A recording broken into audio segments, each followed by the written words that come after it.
కమలా, ఎక్కడికెళ్తున్నావు? అది మీకెందుకు? పనుంది కాబట్టి అడుగుతున్నావు. మేము నిన్ను తీసుకువెళ్ళటానికి వచ్చాం. పద స్టేషన్ కి. నీ మీద మాకు కంప్లైంట్ వచ్చింది.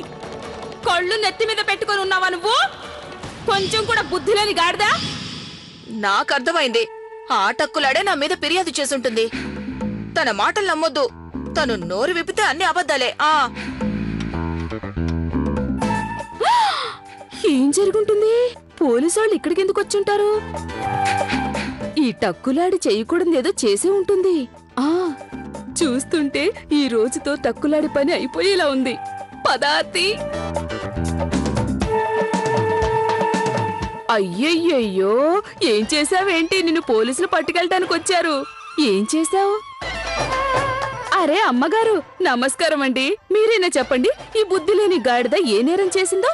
నువ్వు మరీ అంతలా నటించుకో. నువ్వే నా మీద ఫిర్యాదు చేశావని నాకు తెలుసు. ఇప్పుడొచ్చి ఏమి తెలియనట్టు వాడని అడుగుతున్నావా? అవునవును, నేనే నీ మీద పోలీస్ కంప్లైంట్ ఇచ్చాను. ఏం చేస్తావు నువ్వు?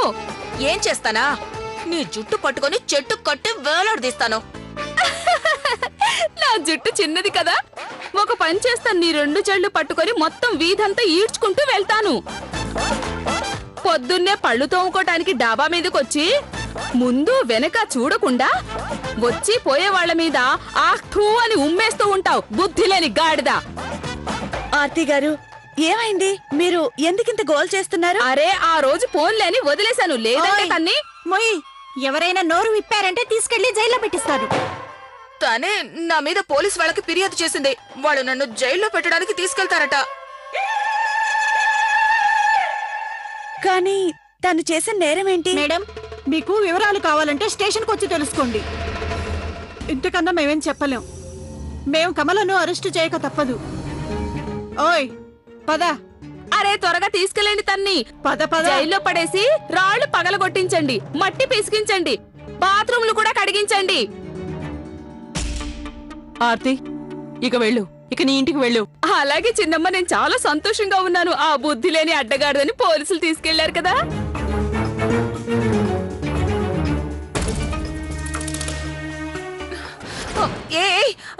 వదలండి, వదలండి, నన్ను వదలండి. పెద్ద మనుషులతో ఇలా ప్రవర్తించకూడదు. నన్ను వదలండి. ఏయ్ నోర్మై,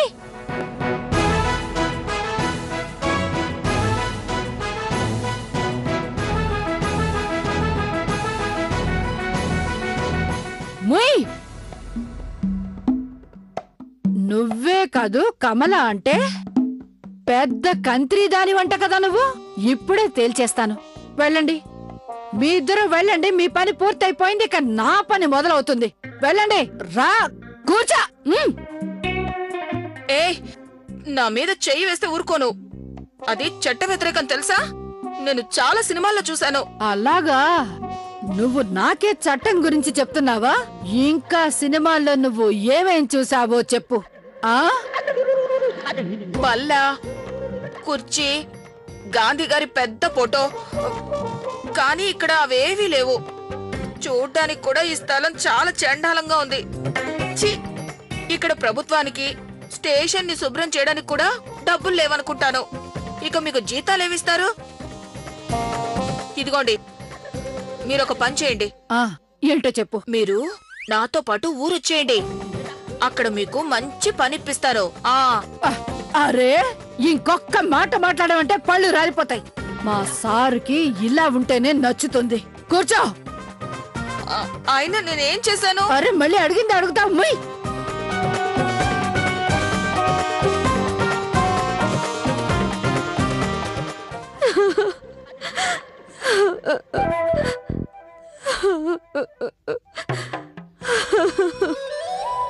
వీళ్ళెవరు?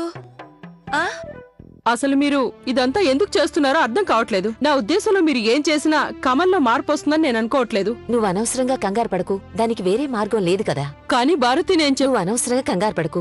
లవ్లీ ప్లాన్ చేసిందంటే బాగా ఆలోచించే చేస్తుంటుంది. అయినా తనొక్కతే కాదు కదా. మోనా, ఆర్య, కార్తిక్, గాయత్రి అక్కయ్య తనతోనే ఉన్నారు. ఆ లేడీ పోలీసులు వచ్చారు కదా, వాళ్లను కూడా తనే పంపించింది. అయినా ఇదంతా చేయాల్సిన అవసరం ఏంటసలు? అరే, కమల కోపంతో వెళ్లిపోతే సిమ్రన్ కేసులో సాక్ష్యం ఉండదు కదా. తను కోర్టులో సాక్ష్యం చెప్పడం చాలా అవసరం. మన లవ్లీ మోనాలున్నారే, ఇద్దరూ ఆ పొగరబట్టిన గుర్రానికి కళ్ళెం వేసే తీరుతారు. ఏ అల్లా, ఇప్పుడు ఎవరు ముందో ఎవరు వెనుకో? ముందైనా వెనకైనా అందరం వెళ్లాల్సిందే కదా. కనీసం పోయే ముందైనా ఆ దేవుణ్ణి తలుచుకుందాం. ఏ అల్లా, ఇప్పుడు ఇప్పుడు మనం ఎక్కడికి వెళ్తాం? ఇక్కడికి మనల్ని ఎందుకు తీసుకొస్తారో నీకు తెలీదా? తెలీదు. ఇక్కడ మనల్ని ఒక్కొక్కరిగా పిలిచి పరిగెత్తించి కాల్ చేస్తారు. అందరినీ చంపి పారేస్తారు, చంపేస్తారు. అయినా నేను ఏ తప్పు చెయ్యలేదు. నన్ను ఇక్కడికి ఎందుకు తీసుకొచ్చారు?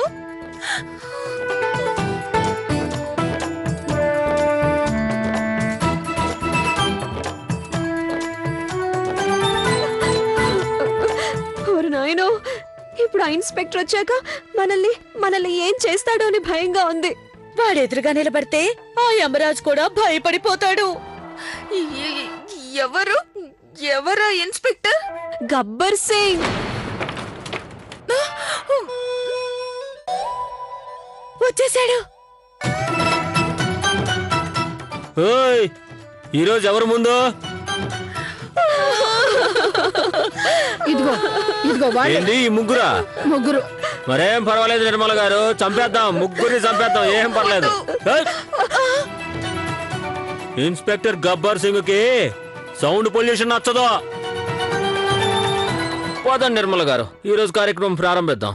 చాలా ఆకలిగా ఉంది. ఏయ్, నువ్వెట్టరా? వద్దు. రారా. అయ్యో, నాకు అంత పెద్ద శిక్ష విధించకండి, మీకు దండం పెడతాను. ముందు నీ ఏడు పాపు.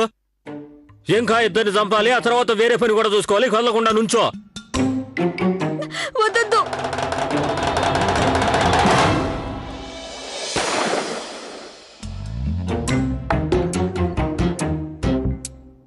అరే నిర్మల గారు, తను ఒక్క బుల్లెట్ గా చచ్చిపోయిందండి. ఓరి భగవంతుడా, తన్ని చంపేశారు. ఇప్పుడిక మన ఇద్దరమే మిగిలిపోయాం. ఒక పంచి, నువ్వు పారిపో, ఇక్కడి నుంచి పారిపో. కానీ ఎలాగా? ఇద్దరు ఎదురుగా నిలబడున్నారు కదా. ఎలాగంటే పరిగెత్తుకుంటూ పారిపోవాలి. ఇంకెలా పారిపోతావు? అలాగే నేను పారిపోతాను. పారిపో. ఏయ్, అరే, పట్టుకోండి. అది అది పారిపోతుంది. దాన్ని పట్టుకోండి. ముందు దాన్ని పట్టుకోండి. పారిపోతుంది ఇక్కడి నుంచి. పట్టుకోండి. అరే లవ్లీ, ఎంత పని చేసావు నువ్వు. తన మొహం చూసావా, ఎలా భయపడిపోయిందో తను. చూడు, ఈ సాస్ ని చూడు. అనవసరంగా సాస్ అంతా వేస్ట్ చేశావు. ఇది చూడండి. మోనా, నీ డ్రెస్ పూర్తిగా పాడైపోయింది. నువ్వు వెళ్ళి డ్రెస్ చేంజ్ చేసుకో. ఈలోపు మేం వెళ్ళి చూసొస్తాం. పని పూర్తయిన వెంటనే నీకు ఫోన్ చేస్తాం. నువ్వు అక్కడికి వచ్చేసాయి. ఓకే? సరే. అరే ఏది ఏమైనా కానీ నాకు మాత్రం చాలా సరదాగా ఉంది. పదండి.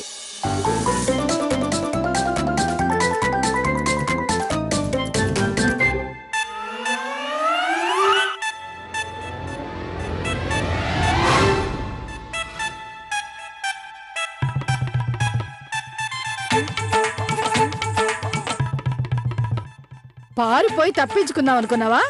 గబ్బర్ సింగ్ చేతి నుంచి ఇంతవరకు ఎవరు తప్పించుకోలేదు. నువ్వు మాత్రం ఎలా తప్పించుకుంటావు? వద్దు, నేనేం చేయలేదు. నన్ను విడిచిపెట్టండి. కదలకు. పొరపాటున అటు ఇటు అయితే చెవి తెగిపోతుంది. వద్దు, నేనేం చేయలేదు. ఈ టైం అయిపోయింది. నువ్వు దేవుణ్ణి బాగా తలుచుకో. కానీ ఒక్క విషయం, నిన్ను గబ్బర్ సింగ్ నుంచి ఆ దేవుడు కూడా కాపాడలేడు. వద్దు, నేనే తప్పు చేయలేదు. నన్ను వదిలేయండి.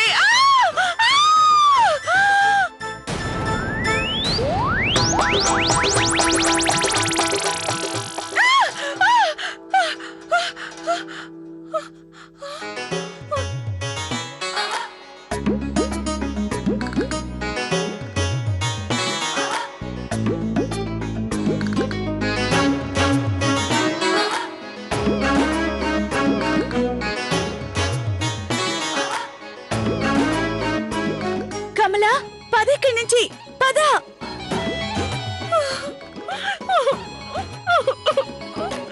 లవ్లీ.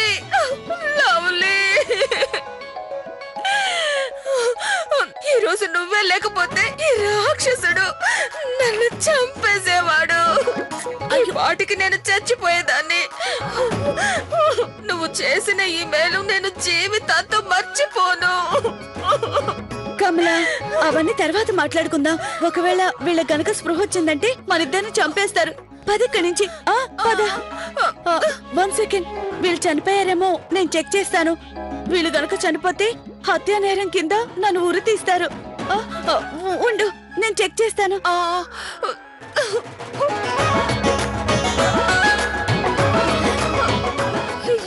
ఏమైంది? బతికి ఉన్నారుగా?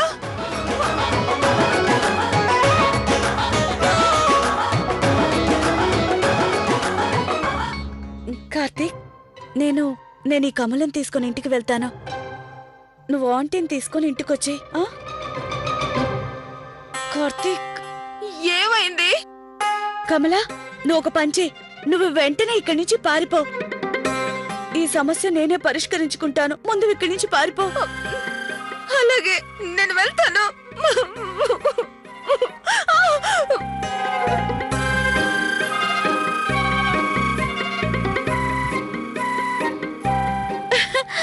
ఉన్నట్టుండి పులి పిల్లిగా మారిపోయింది.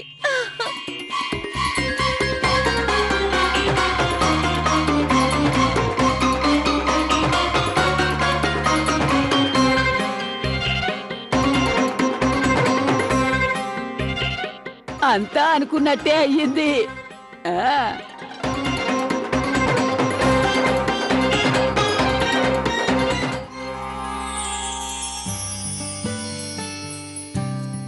అరే బాబు ఆర్య, నమస్కారం ఆంటీ.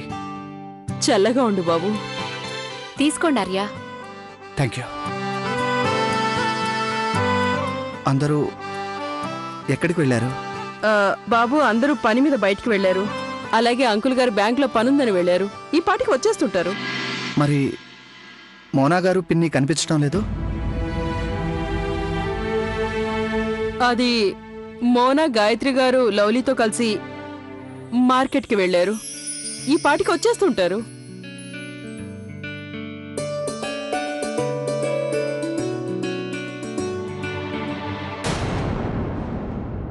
ఆర్య అన్నయ్య, నమస్తే. నమస్తే లవ్లీ. మోనా గారు, గాయత్రి పిన్ని మీతో పాటే వచ్చింది కదా, ఎక్కడున్నారు? అది ఇక్కడ దగ్గరలో వాళ్ళ స్నేహితురాలు ఉన్నారంట. తన్ని కలవడానికి వెళ్లారు. తను డైరెక్ట్ గా స్టేషన్ కి వచ్చేస్తా అన్నారు. అరే ఏంటమ్మా ఇది?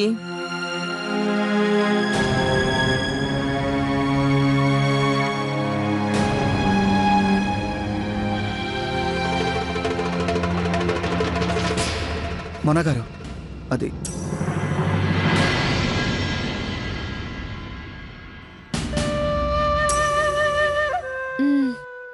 ఏదో సమస్య ఉన్నట్టుంది.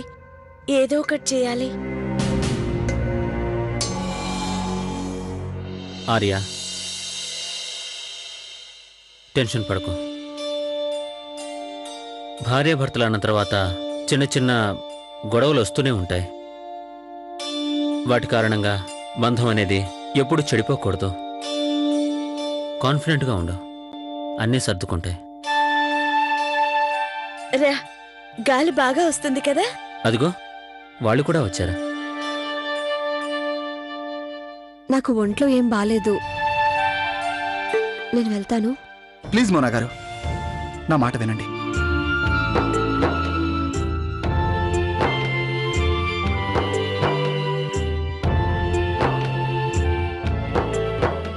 మోనా గారు, మా స్పాన్సర్ అన్న మాటలకి మీరెంతగా బాధపడి ఉంటారో నేను అర్థం చేసుకోగలను. నన్ను నమ్మండి మోనా గారు, ఈ ప్రపంచంలో నేను ఎక్కువగా గౌరవించేది కేవలం మిమ్మల్ని మాత్రమే. మిమ్మల్ని హర్ట్ చేయడం నాకేమాత్రం ఇష్టం లేదు. మీకు గౌరవం ఇవ్వని చోట నేను ఏ బిజినెస్ చేయను మోనా గారు.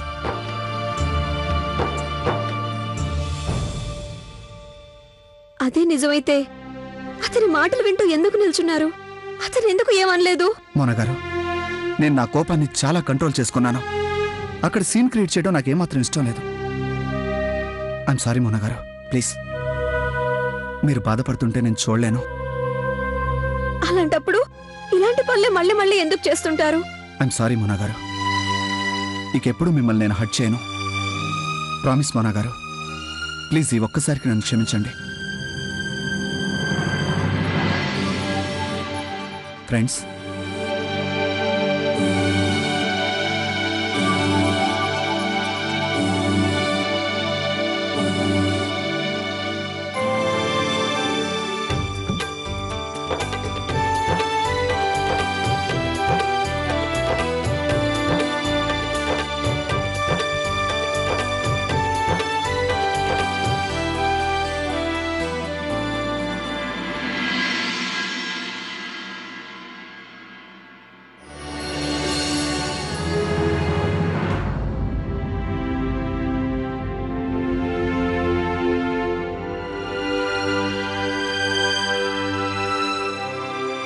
కమల నువ్వా?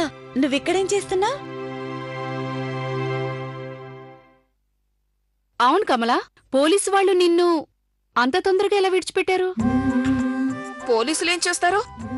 నేనేం నేరం చేయలేదు కదా, నన్ను అలాగే జైల్లో పెట్టడానికి వదలక తప్పలేదు. కమల మామూలు ఆడపిల్లేం కాదు, నన్ను ఎవరు పట్టుకుని బంధించలేరు. అయినా పోలీసులు కూడా నిన్ను చూసి భయపడి పంపించేసుంటారు. లవ్లీ, వస్తున్నా అత్తయ్య గారు. మోనా, ఇదిగో క్యారెట్ హల్వా. అరే వా, ఇంట్లో ఇదంటే అందరికీ చాలా ఇష్టం. ఇష్టమే గాని ఇప్పుడంత కష్టపడి తయారు చేయాల్సిన అవసరం ఏముంది? ఈ కారణంగా మీరు అత్తయ్య గారికి ఫోన్ చేస్తారు కదా, అలాగే మా కోడళ్ళందరినీ పొగుడతారు. చూసావా కౌసల్య, నీ కోడలు కూడా నా కోడల్లాగే అల్లరి పిల్ల. Mona, I'm sorry. నీ విషయంలో నేను పొరపాటు చేశాను. అరే, నువ్వు సారీ చెప్పాల్సిన అవసరం ఏమీ లేదు. నువ్వే కనుక మా ఇద్దరి మధ్య మిస్అండర్స్టాండింగ్ క్లియర్ చేయకపోతే నేను ఇప్పటికీ ఆయన తప్పుగానే ఊహించుకునేదాన్ని. లేదు మోనా, నేను చేసింది ఏం లేదు. ఆర్య అన్నయ్య నువ్వు ఒకరి కోసం ఒకరు పుట్టారు. థ్యాంక్స్ నేనే నీకు చెప్పాలి. ఈ రోజు నువ్వు నాకు చాలా సహాయం చేశావు. పదండి. ఒక్క నిమిషం, ఒక్క ఫోటో దిగుతామా ప్లీజ్?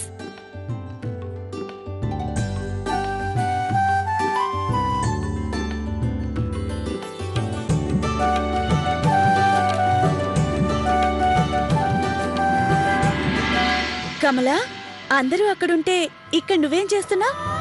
ఇకపై నువ్వు కూడా మా ఇంట్లో మనిషివే. పద, నాతో రా.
చాలా ఆలస్యం అయిందక్క. తల ఆరబెట్టుకోవడానికి కూడా టైం లేదు. కంగారు పడుకో, పని త్వరగా నేను పూర్తయిపోతుంది. ముందెళ్ళి పేపర్ సరే, తీసుకొస్తాను. ఈ లోపల నేను హాలు సర్దేస్తా.